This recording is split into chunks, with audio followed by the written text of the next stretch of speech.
My name is Tom Garza. I'm the director of the Texas Language Center and also an associate professor in the Department of Slavic and Eurasian Studies. Language pedagogy is sort of what we do, and we have been waiting, actually shifting dates for this particular mini symposium for many, many months now, trying to get it in, and so we're delighted to have the guests that we have. Before I get to introducing our guests for this, I have just a few announcements, and hopefully some of you can spread the word to your colleagues and friends. First of all, our ongoing series called Language Matters is continuing this month on April 13th with Elsa Chang. And all of these are they back there, Chelsea? Yes, we have a table in the back with flyers that you can take back if you like. The pink flyer is for Elsa Chang's lecture called Listening Acquisition, and her material is coming from the Chinese, using Chinese tones from perception to practice. Elsa was one of the recipients of our mini grants that TLC gives every year, and she developed this particular program to help teach listening comprehension using the model of Chinese, but it is applicable to other languages, so take a look at that. This is a really cool thing coming up next weekend. I know you don't need your weekend, so just give them up to us here. Next weekend, the Texas Language Center is co-sponsoring a joint conference of SOCALT, which is the, I'm going to get this right, South Central Association for Language Learning Technology, and TexFLEC, which is the Texas Foreign Language Education Conference. This is run by our own graduate students at the College of Education. And we're jointly running a project together that's on the foreign language pipeline, of getting students, in other words, from the school through high school with language, and then get them into colleges already with language so we can get them out with really excellent language. That's kind of the overall overarching theme, language education across the academic pipeline. So you'll get a chance actually to pick and choose. This is being held at the business school, being housed in the business school, April 15th and 16th. So most of the day on Friday and all day Saturday. Pick and choose which of the two. You can go into one conference and listen to papers in both. It's a two for the price of one, so really kind of cool. And of course, for us, you're all colleagues. That's April 15th and 16th, so thank you for that as well. Also, wow, lots of good stuff coming up. On April 20th, this is the fourth in our series of Fulbright Scholar colloquia that the Texas Language Center has been sponsoring. These have been really small little events, but extremely cool, because what we've done is we got a mini grant from the Fulbright Commission to bring in our Fulbright Scholars here at the University of Texas. So they're from all over the world. We have people literally from Vietnam, from South Africa, from Brazil, from Spain. I'm thinking of the countries that have been represented recently. Yes, indeed. So literally all over the world. We have bits and pieces represented. We bring scholars in who can make it on that day, and some of our own UT scholars to talk about general topics that we all consider a world concern. So back in January, we did comparative post-secondary education. In February, we did political institutions. Last month, we did popular culture, which was really cool and very popular. This month, for April 20th, the topic is environmental issues. And we have 3 Fulbright scholars who will be joining us for that conversation, along with 2 members, including Dan McKinney, who's with the Jackson School of Geosciences and works on basically works on global warming.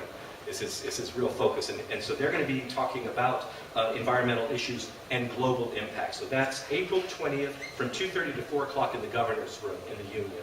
All of this is all on our website as well. You can go to the Texas Language website, as you see here. All of these are listed, and of course, including today's talk as well. Finally, related to the Fulbright Colloquium, this is on the back. If any of you happen to be current or former Fulbrighters, if you've gone on a Fulbright anywhere in the world, there's a little sheet there. We're trying to collect data on all the Fulbrighters we've got in our foreign language programs and other programs here at UT. If you can just fill this out and then indicate on it what year and in what country you were a Fulbright scholar, whether it was abroad or here in the US, we'll keep track of you. And at the end, as we get even closer to the end of the year, we will be able to invite everyone to a kind of meet and greet for the new Fulbrights who are here, and everyone can get to know each other. Okay, that brings me now finally, with 3 minutes to spare, to today's event. And I'm so glad that some of you were able to tear yourselves away to make it today. Because I know, as I said, I know it's a Saturday in the middle of senior fever and all kinds of other things. So I'm really glad to have you here. Our mini symposium today is called, as you can see on the screen, Teaching the Speakers, Heritage Language Learners in the Classroom. I just want to say a couple of things about why this has not only been an important topic for the Texas Language Center, but nationally. Really, we've been thinking about trying to get some mini symposium together for a number of months now, largely for three big reasons here in the state of Texas. One, we're experiencing, as most of you already know, a growing number of heritage speakers in our classes. We have native-born Texan heritage speakers in Czech, Polish, German, for example, and Spanish, obviously. Now we've been adding in the last decade Vietnamese, Russian, Korean, Chinese emigres into Texas who also have these languages as their native language to bring into our classroom. The Obama administration in the last 3 years has increased funding under Title VI, which funds our international study centers, to exploit the pool of heritage speakers that we now have growing in the United States through our flagship programs. We have two of these at UT, one in Hindi Urdu and one in Arabic, that are focused on bringing students from, as we colloquially say, from good to great. We're really looking at trying to get students started early in their career, or heritage speakers who already know the language somewhat, to a level of true near-native proficiency. And the Obama administration is putting new money behind that. We'll see what the new budget says, if they didn't shut down Congress today. Not yet. We're waiting to hear. Thank you. If they hit some kind of agreement. We're hoping to keep that money flowing for these flagship programs to keep this interest in these native, semi-native, sometimes called false beginners, who know some Spanish, some Russian, some Vietnamese, to these levels of superior. Today's conference brings together three specialists representing both the commonly taught languages, Spanish, and the less commonly taught languages, Russian and Polish, to our table here. Each panelist will speak for about 30 minutes, and will then have a short break where you can replenish your coffee and bagels. And by the way, if you'd like, so we're very informal here with a small gathering, please, during the talk, feel free to go and get some more coffee, whatever you need. And after that break, we'll have a question and answer session where the panelists we're going to encourage to ask questions among yourselves, as well as anything you want to know from the audience, perhaps. How does this sound? Great. Fantastic. Mud wrestling will follow later. That's going to be taken. So, bagels, coffee in the back, handouts as you leave. Be sure and pick up anything that's of interest to you. And now let me do the introductions. Let me go ahead and introduce all three panelists, and that way we can move more efficiently through the actual presentations. So, in the order they'll be speaking today, our first speaker is going to be Maggie Harrison, who recently received her PhD in Slavic linguistics from The Ohio State University, with a specialization in second language acquisition, involving research with bilingual speakers of Polish and English. At The Ohio State University, she taught courses in Russian and Polish language and organized an annual Slavic linguistics colloquia and weekly Slavic linguistics forums. So she's going to be directing her remarks toward teaching these heritage speakers of Polish. Our second speaker is Lonnie Harrison, who is an assistant professor in the Department of Modern Languages at the University of Texas at Arlington, where he's the head of the Russian division, and a member of the Foreign Language Curriculum Committee. He's also the study abroad coordinator and faculty advisor for the UT Arlington's program in Voronezh in Russia. He's also a dedicated scholar of, yes, Dostoevsky, having written and presented numerous times on this work. And actually, heritage speaking and Dostoevsky are very closely related here, even if it's to yourself, right? Having a split personality and speaking two languages in your head. That's always also important. Our third speaker today, representing the University of Texas at Austin, and the most commonly spoken language now, by the way, by 2020, if the census this year is correct, by our next census, speakers of Spanish language in the United States will actually make up the majority, ladies and gentlemen, of speakers in this country. So, I'm very happy to introduce Lucia Ossa Milero, a senior lecturer in the Department of Spanish and Portuguese here at UT Austin. She received her PhD in language teaching from the University of Valencia in Spain. I didn't know that, and that's a lovely place. Gosh, it's lovely. She's taught all levels of Spanish, including a course in advanced grammar and composition for heritage speakers. She's currently co-writing an article for Foreign Language Annals on the effectiveness of using grammar journals as post-writing activities in advanced courses with heritage students. So these are three cool individuals with cool topics in three very crucial languages for the state of Texas: Russian, Polish, and Spanish. So without further ado, I'm going to ask Maggie Harrison to come up and we will get started. Maggie, welcome.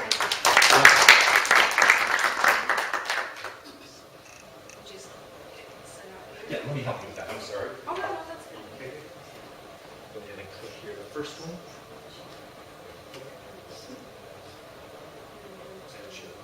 Perfect.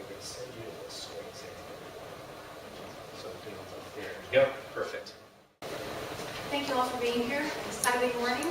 I wanted to thank Dr. Garza very much for inviting me, for extending the invitation. Freshly fresh. Can everyone hear, or would the microphone be better? I'll try to. I'm just saying, because I know we're a small group. Is everyone all right with that? Fantastic. I could be loud. Be loud. Be loud. Be brave. I wanted to say that I just recently, in December, graduated from Ohio State University with a PhD, and so I don't necessarily have years and years of teaching experience as a member of the faculty, but I believe that I have enough experience in the heritage language teaching sector to come here and share my experiences with you. So again, thank you, Dr. Garza. Thank you, the Texas Language Center and Center for Russian, East European, and Eurasian Studies of the University of Texas in Austin for inviting us here and for hosting this event. I hope that this event will be worthwhile to all of you, and not only to those who are already teaching, but also to the ones who are graduate students who are starting to teach, thinking about teaching, and just in general that it will spark some interesting discussion after. My talk today will focus on the least commonly taught languages, and namely Polish, because that's where most of my experience comes from. I did teach Russian at conversation level and grammar, and also individualized instruction at the Ohio State.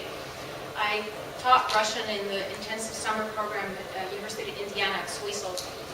You probably have heard of the program, great program. And so when invited to the symposium, I thought, yeah, I can talk about Russian. And so then I thought, well, what about Polish? That's also a language, right? And I tend to think, I tend to think less of Polish than I think of Russian as a language, as a subject, just because it's not, like I said, it's not a commonly taught language. It's not a commonly taught subject. And so I then decided that no, I'm not going to ignore the little guy. I'm going to talk about it, because just like Polish, there are other languages, such as, for instance, Slovak or Czech or let's say Thai or Swahili, right? Or Pashto. Languages that are, we call them least commonly taught languages, and some scholars even refer to them as the truly less commonly taught languages. So I will base, again, my experience predominantly on what I've learned from my students, what I've learned from teaching Polish. And a couple of topics that I will focus on today. I will talk about the definition of a heritage language, just because I think it's important to really understand that it's not very straightforward, and we have various understanding of what it really means and how do we approach it. And what stems from that is based on what is a heritage language. How do we approach, how do we define heritage language speakers? I mean, there are various definitions of it in terms of pedagogy and linguistics, second language acquisitions. I'll talk about that. I'll talk about characteristics of typical heritage language learners that we encounter in our classrooms, or will be encountering. I'll talk about the big versus small minority groups, and what it means, how it translates into language course availability at the university level. I'll talk about heritage language speakers in university foreign language courses. I'll talk about advantages and disadvantages of their presence, the impact that they have on our courses, our students, our methods of teaching, and general atmosphere and ambience in class. And then I will propose solutions based on research of others, based on my research, and based on my meandering experience. And finally, I'll talk about a couple words of importance of collaboration, which I think will be a good lead-in to my the talks by Dr. Bailani and by Dr. Asamilero, and also to our conversation later on in discussion. So first, let's start. What is heritage language? In broad sense, the term heritage language can describe linguistic acquisition in many different contexts. So here, what's important is to think about social circumstances, which are main variables differentiating heritage speakers from other naturalistic bilinguals. A lot of what we think about when we think heritage, well, something native, something naturalistic. So naturalistic exposure to heritage language. However, this language is by definition a non-hegemonic minority language within a majority language environment. And here, that's another important component. It's a minority language. Also, heritage language is the family language used and heard in restricted environments. It can be home, but we also see later, according to other definitions, doesn't necessarily mean that heritage speakers of a language must be introduced to that language at home. There are other circumstances. And finally, heritage language learners need not be fluent speakers of a heritage language. I mean, it is assumed generally that a heritage language speaker will have some, to greater or lesser degree extent, will have some knowledge, familiarity, and proficiency in that language. But we will see from definitions that I will present that it's not necessarily true, and we need to be cognizant of that fact. So a couple of very basic definitions.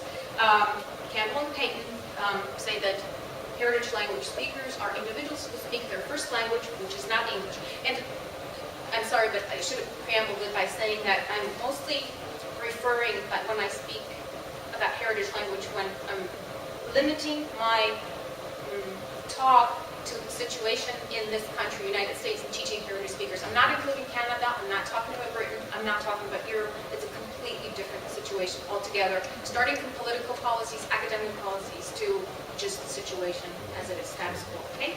So here, individuals who speak their first language, which is not English, in the home or are foreign born.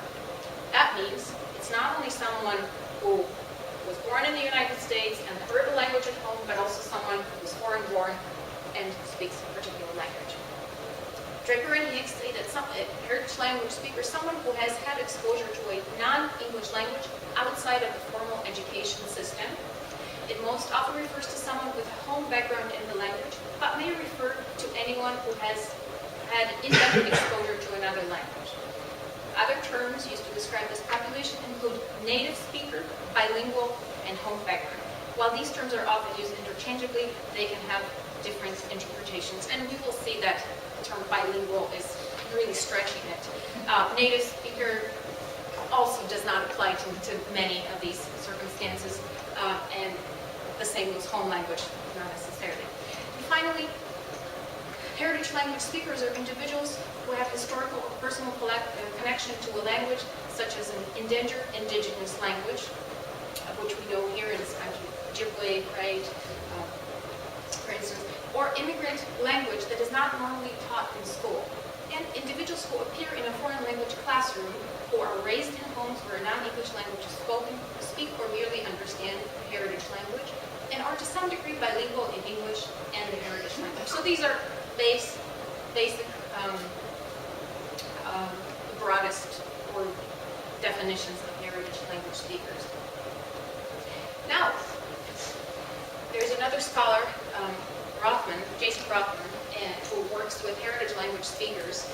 His work focuses mostly on language attrition, so it's very linguistic. It's not directed at pedagogy. However, I find his research and definitions and basic classifications of heritage speakers extremely useful to our ways of thinking and approaching methodology and teaching. Okay? So there are 10 categories which he delineates. 3 of them include simultaneous bilinguals, so the ones who are introduced to 2 languages pretty much at the same time for childhood, or very early on. Simultaneous bilinguals who speak a family and a societal majority language as well as adults, maybe even better. Full fluency in both languages. Then we have second category, simultaneous bilinguals who are clearly dominant in the majority language and have some, maybe knowledge of the family language. So, fluent in the majority, but the family is pretty good, but not great, not fully fluent. Then simultaneous or early sequential bilinguals who speak a minority community language, not from their family, to some degree perhaps, well, and are natives of the majority language. Well, you'll say, well, if not from their family, then what? This is anecdotal. I wasn't able to find any stories, but I have among my friends and neighbors met children who were fluent in a third language, for instance, or second language. They would be, some of my English-speaking friends grew up in an English-speaking family and were fluent in Spanish just because childhood, they had friends who were natives, who were speakers of Spanish and grew up in schools. Well, they're also heritage. They start at the beginning. So here we will classify them as heritage speakers of Spanish. In the same situation, my neighbor's children learned speaking Polish because they interacted with Polish children and were often babysit by Polish family. And it was just phenomenal to hear, you know, I mean, it's odd. If the parents don't understand Polish, the child comes and starts speaking Polish, and his parents are like, what is that language? So, okay. Next 5 categories, we're talking about sequential bilinguals. So that means that second language was learned probably after age of 4, 5, 6. Still childhood, early adolescence, but later on. And so the first category would be sequential bilinguals who acquire the majority language as young children, retaining their L1 well and speaking the L2 well. L1 stands for the first language, L2 for the second language that they acquire. Next, sequential bilinguals who acquire the majority language L2 as young children, losing most of their L1, but being fluent, speaking well, their L2. And sequential bilinguals who acquire the majority language L2 as young as adolescent or young adults, retaining well their L1 and speaking their L2 quite well. Sequential bilinguals who acquire the majority language L2 as adolescent or young adults, retaining their L1 well and speaking their L2 okay, not being fully fluent deficient and as in their L1. And sequential bilinguals who acquire the majority language L2 as adolescent, young adults, losing some proficiency in their L1 and speaking L2 well. And here, by losing some proficiency in L1, we refer to as language attrition. Language attrition. So these 8 categories are kind of fair because you will see, well, they speak both languages very well, or one language to some degree, right? But then Rothman goes and says, okay, well, heritage speakers. Monolingual child acquires a majority language who have parents or grandparents who are speakers of a heritage language, and they have strong cultural, emotional ties to the family language, but do not speak the family language at all. And finally, monolingual child acquirers of the majority language who have parents or grandparents who are speakers of a heritage language, but they have little, perhaps no, overt connections to the heritage language and culture. There you have 10 categories of what a heritage speaker can be. And from point of view of bilinguistics, bilingualism, we can't passively fathom and think that monolinguals could be considered bilinguals or heritage. But from a pedagogical point of view, well, it is true. It is true. We do have speakers who are heritage speakers who don't actually speak a word of a particular language in our classrooms. Okay, well, what does that mean? How do we translate these definitions? How do we categorize these students in our classrooms? And what does it mean? How do we divide them, and what do we do with them? How do we approach them? Conda Brown conducted a study with speakers of Japanese in 2005, and her approach was extremely interesting, seeing how, well, obviously it's difficult to define heritage language speakers. We all put them in sort of one umbrella term, and we just kind of decide that, okay, heritage language speaker, foreign language speakers, and what do we do? How do we approach it? Are they all that different, really? And she decided to approach the topic from the point of view exploring which subgroups within the group of heritage speakers would demonstrate language behaviors that are distinctly different from other groups, from foreign language speakers, and within the group what the difference would be. So she divided them into 3 groups, basically. The heritage language speakers whose one or both parents spoke heritage language at home, heritage language speakers who had grandparents speaking language, one, both, all grandparents, maternal, paternal. And the third group would be descent. So they knew about their roots, about their connections, but there was no language present in their lives. And finally, compare and juxtapose heritage language speakers with foreign language speakers, what that meant. Well, her study showed that the vast differences that appeared on language tests and also on self-reports of these heritage speakers was between the group of heritage language speakers who had one or both parents speaking the language and the rest of the other three groups. So she decided, based on that, she named them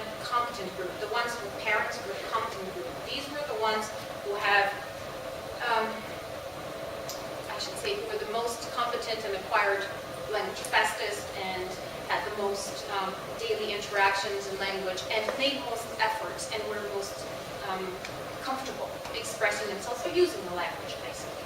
Then grandparent and descent group were named as identity group, and then finally there were the foreign language students.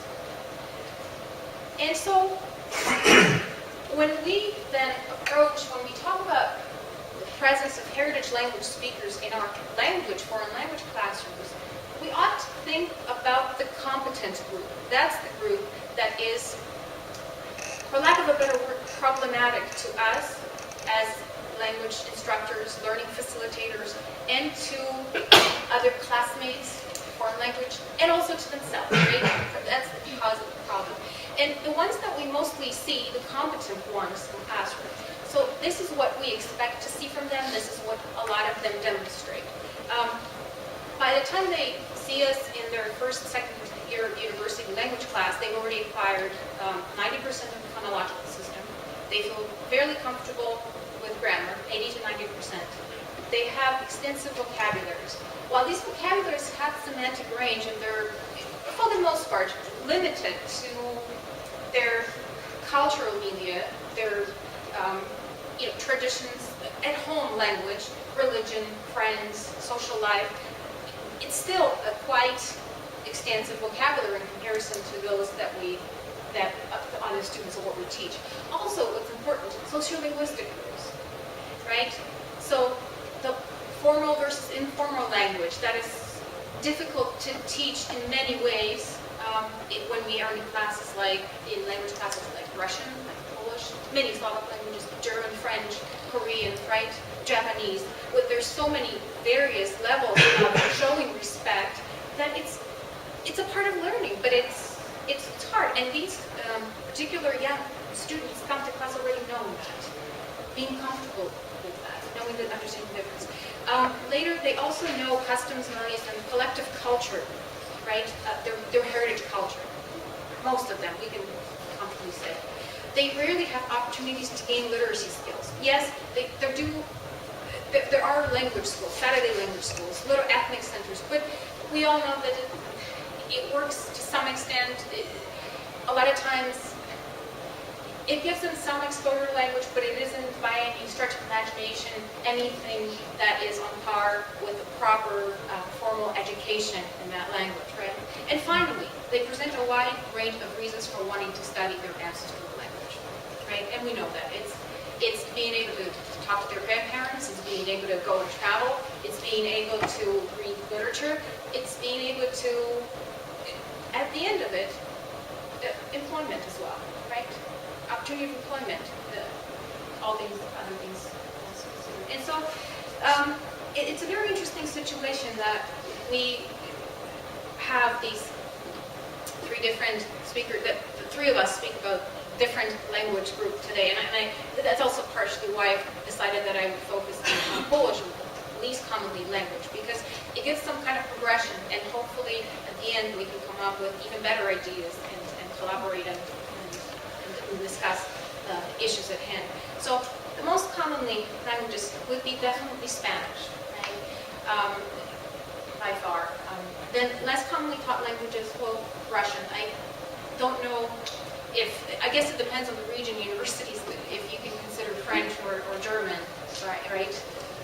Less commonly taught language. But definitely for the least commonly languages, Polish, Slavic, Pashto, and I wanted to also say that in terms of the languages, Dr. Garza mentioned that it's also government is trying to direct some funding, fund some language programs, because part of the interest in heritage group in the United States is the fact that it's a tremendous, tremendous intellectual resource that this country has. And it ought to be cherished, it ought to be supported, right? And that's why it's important to have these discussions, these symposia, on the side of students, and it's collaboration between students and educators as well, and researchers, to come up with something that we know that works, or something that we can support governments trying to help us, and that we can meet them halfway somewhere, right? Okay, so what do we do with the competent heritage speakers in our classrooms? Do we teach or do we facilitate? What's our role? Well, the first important thing is to classify them, right? According to their language proficiency. Where are they on their language continuum? Are they fully bilingual in terms of speech? Do they need more support for their literacy skills? Is it grammar? What part of their language needs to be addressed? Or is it simply culture through language? Then we need to address their needs in our class. And how do we do that? Well, obviously, ideally would be to offer appropriate courses, curriculum design, and teaching materials. Well, I can easily say, having taught Russian and Polish, I can easily say, boy, do you ever have it easy who teach anything but these commonly taught languages. Russians, I mean, there's just vastness of wonderful textbooks and lists of grammar books and dictionaries. And for Spanish, oh my gosh, you can just go to a bookstore and pick up a book in Spanish. We'll try teaching Polish. You get a textbook that's for beginners, that's all in Polish, the target language, and the only foreign language in that is Latin. Grammar. And what do you do with that? I mean, it's considered, it's created, it's one for a communicative teaching method, so in a target language, and that's wonderful. But it's wonderful for an obscure businessman in the EU who goes to Warsaw or Krakow, goes to class, gets paid for it, and learns it and memorizes it. Not for our students. It does not meet their needs. If according to the textbook, on the third or fourth day of class, I have to talk about currency and nationality. I mean, I'm sorry, but it's not optimal. That's not what my students need to learn, right? And there's something, it's putting cart before the horse, so to speak. So then, designing materials, right? And so, disadvantages. I wanted to first talk about disadvantages of having it, because with sources like that, teaching materials like that, you'd say, well, if it's all written in the target language, then heritage language speakers should have no problem. Well, that's not true. That's not true. There's certain grammatical terminology that they don't understand.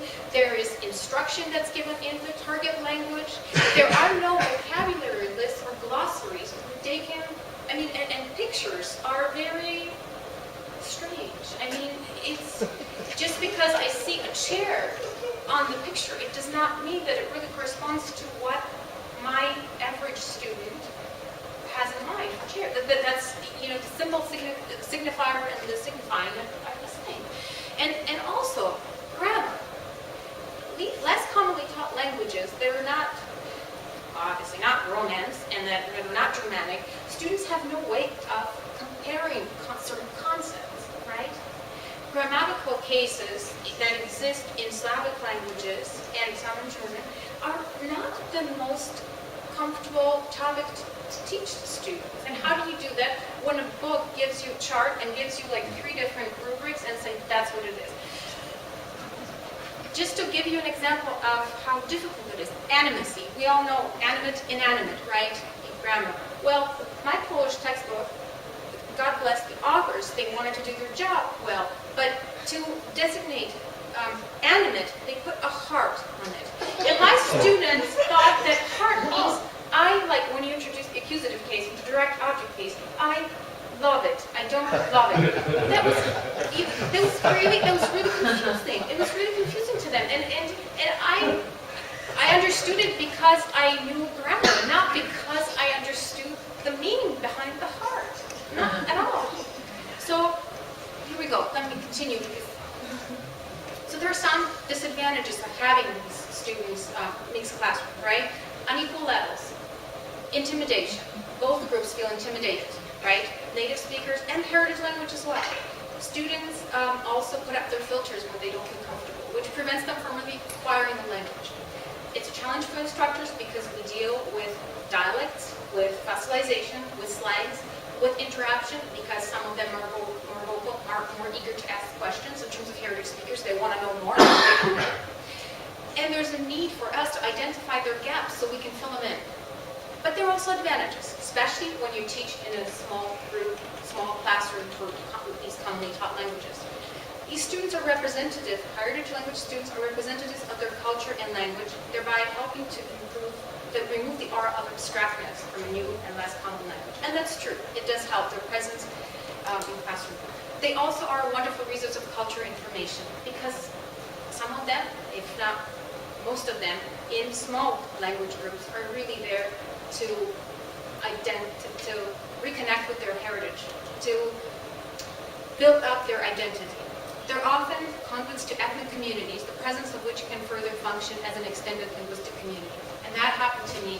My students when I was teaching Polish at The Ohio State, my students went out and reached out to community. I organized a language table to which we invited people from the community, just to give them more opportunities to interact with native speakers of language, not with me, because with me they're already familiar with my voice. And also, heritage language and foreign language students in classrooms, they provide opportunities to implement less common pedagogies, such as we can talk about social linguistic principles, right? We talked about forms of address, formal and informal. Raise learners' consciousness about issues, identity, and language, which is important to talk about. Provide class work that expands linguistics, social linguistics, and pragmatic competence. And again, I thought in an ideal scenario, we would separate these students. We would give different levels, even for heritage speakers, based on their fluency, right? We would have appropriate placement tests. Or we could have, like some universities have, individualized instruction courses, which are wonderful. Students work by themselves and one-on-one with the teacher. But again, it all comes down to, unfortunately, funding. And so, making the best of what we have and how to go about it. And this is what I've learned, what worked in my classroom. And at some point, believe it or not, it's by way of bragging, but also by way of telling you that it does work. The more effort you put into, the more you can help your students and build the program. And there was one year when I was teaching both first and second year, and I had altogether 30 students, which is for Polish, it's huge. All right. Then it comes to, well, attrition. What do we do? Do we keep them? University does not offer third year course. What do they do? Send them to Poland. They don't have money. And so the first is know thy students. It's of tremendous importance to understand each population because each group is different for a given course. So you get information from each of the students, written information, why they are in the classroom, what their background is, how they feel about this language in terms of writing, reading, all the skills. You identify heritage speakers in the group and their specific language needs and expectations. Acknowledge, and by identifying expectations, you know what their expectations are, and then you can acknowledge the nature of the class. It's mixed heritage language, foreign language population, and because you will have foreign language students saying, I don't feel comfortable being here with someone who can speak the language. And then what do? You tell them, well, change the course? No, you don't. You have to tell them that they're here to learn and their obstacles are just as important as yours. They're just different. And at some point, it will even out. Not today, not tomorrow, but in weeks' time, you might be even, at the same level. Build a community in your classroom. Because most of our classes are small, it is possible to know each and every student. And for students to build a community, but we have to facilitate that. We have to help. So create a classroom atmosphere that's conducive not only to learning, but to interacting and making connections with students. Organize classroom, if possible, to facilitate interaction at the group level. I didn't think before I started teaching Polish, I didn't think that it even mattered how they said. Who cares? Put them all in big rooms, so long as they're learning. No, it's important. If you have a small room, it's possible to put chairs in a semicircle where they all can see the table, where they can all see one another and you. It's about interaction, and it's phenomenal to see how much the dynamic in the classroom changes when you have students actively participating, when you don't have one student in the back replying and hearing and seeing the back of someone else's head. That's not it. They need to see each other produce the language. They need to see interaction, especially and then when you put them in activity groups, when you encourage group and pairs, and that builds up familiarity. They become more familiar, and therefore there are filters. You also communicate with students who may have difficulties in interacting, because we all, encourage them to join in, because there will be students who are more shy, who are not comfortable, and it's up to you to not attack the student, but to come up and in a casual way, so what did you think about the class today? What did you think about activities? You need to make sure that you reach out to that student. They're not there for you. You're in classroom for them. You have to create an atmosphere that And in situations that's comfortable, not comfortable. Don't push them. If they don't want to be called on particularly, that's fine. But invite them. Be invited without questioning them and drilling them. Oh, well, you should be talking more. And respect in-class support system, because you will see that people will bunch up and sit together. Always work with context. So whatever you teach, try to build some kind of context. Well, today we're talking about going to the movies. Everything in that aspect in the class has to be about movies, right? Everything. Use visual aids if possible, but something that they can relate to. Incorporate speaking, listening, reading, and writing each time. Use communicative method. Authentic materials in class. Do not rely on final course evaluation. Take your pulse in the classroom. So, if possible, do suggestion box when they put comments. Use in-class comments from the students. If someone just jokingly makes a comment about grammar, stop for a moment and see how everybody else got it. It's okay to joke with them. It's okay for them to use humor to tell you how they really feel about grammar and why it's dumb for Polish to have, yet another K with different endings. It's okay. It's okay. That's their way of coping with difficulty levels. Present culture aspects at all times, but we all know that. And finally, how do these suggestions translate into helping speakers, heritage language speakers? Because this is what we need here. Well, if you use target language, and if you address culture, and if you use context, you build their vocabulary, you work on each skill at the same time, and even though it's easier for them to progress, they still have the 4 components and working on them. They might be quicker working with vocabulary, but they will still take enough time with grammar, with aspect, with whatever, with cases. Using target language in class provides an opportunity for both groups of students, heritage and foreign language, to hear language in its academic use. If they work in pairs, heritage language students and foreign language students, they collaborate, and that helps them on tasks. They learn from each other. Peer tutoring helps a lot. It does not mean that the heritage language student has nothing to learn from the foreign language students. It works in both ways and works beautifully. I've seen it. It happens. Also, teaching bottom-up and top-down. So starting from the text, going down to parts of grammar, starting from vocabulary through grammar, going up. That works both well for them because they need to understand heritage language speakers, how it works both ways. It's not only foreign language students. And also, in some cases, heritage language speakers are just great teachers' helpers with modeling exercises and activities. And so, I will just, one more minute and I'll finish. Importance of collaboration. What I wanted to say was that I hope to continue with my research in bilingualism and heritage language speakers, and I do hope to teach. But I also, what I didn't have much, unfortunately, time and opportunity for as a graduate student, is seeing more collaboration between instructors who teach these commonly taught languages. Because it's not just me, it's people who teach Slavic, it's people who teach Thai, it's people who teach Georgian. They don't have textbooks. Everything is from scratch. We create our own materials. And so it's not that I can't use someone, specific activity or material that my colleague uses in Georgia or Armenian. I can modify it, I can adapt it. And I know what works with these classes, what doesn't.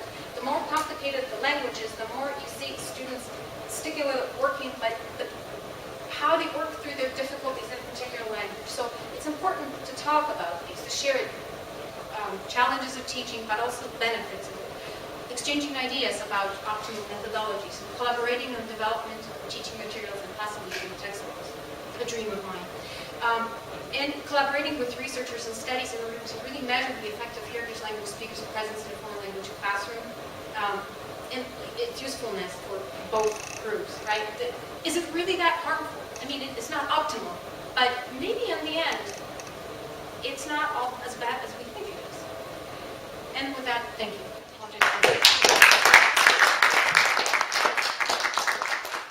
Thank you very, very much. And that could not have been a better setup for, I think, all that we're doing here. Those of us who do teach language actively know what it's like to have these so-called mixed classrooms and the challenges that presents to have people, students who are native speakers, students who are technically some kind of heritage speaker, false beginner, mixed in with our students who are at zero, especially in languages like Russian, Polish, and so forth. So thank you very much. Terrific way to get started.